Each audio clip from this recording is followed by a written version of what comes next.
Hey there everyone, this is Doc Stoehner with XSA International. We're getting ready to do a little training, and I thought that before we got into that, we'd go ahead and show you kind of the setup, the kit that I carry. And I always stack my gear in such a way so that I know exactly where everything is at, so that I train that muscle memory. One of the primary ways that I carry gear is on a belt, because it allows me to carry less weight, but it also gives me immediate access to things like magazines.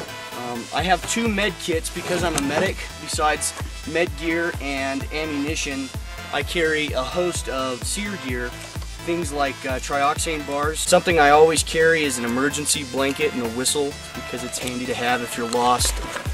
That emergency blanket will definitely save your life. I have duct tape, a lighter. I like to carry some of these cliff shots because it's really good quick energy. So I carry that, as well as some emergency rations from an MRE, so I know I won't go hungry if I'm out here and I'm having issues. I take the trouble to number my magazines. That way, if I'm out on the range and I have a magazine that starts acting squirrely, I can look at it and say, okay, I know that's my number 4 magazine that needs to be replaced. Alright, so now that I've walked you through the majority of what's on my belt, you can see why and how I like that. This Blue Force gear belt's got a lot of nice padding on it. It's easy to adjust, and I also like their suspenders. I'm carrying a Glock 31. This is actually my concealed handgun as well. I conceal a full-size Glock with a light and the full-size magazines. I've put my confidence in Glock and their products.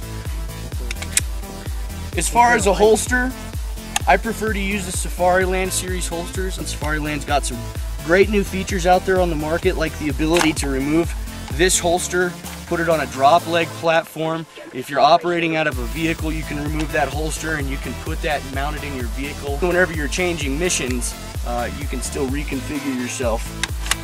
I carry 3 secondary magazines, and I number them as well for the same reason that if I'm out on the range or training, I'm out there and I have issues with a magazine, I know exactly which magazine it is.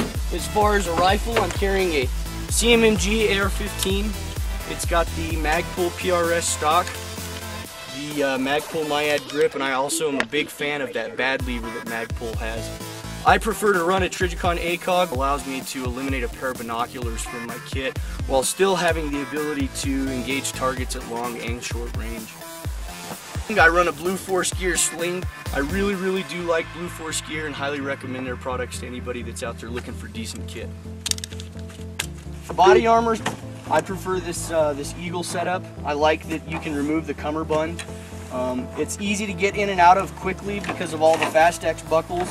It's relatively lightweight, and it has the level 3 and the level 4 armor.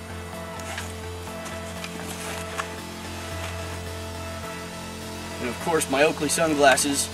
I don't train without eye protection.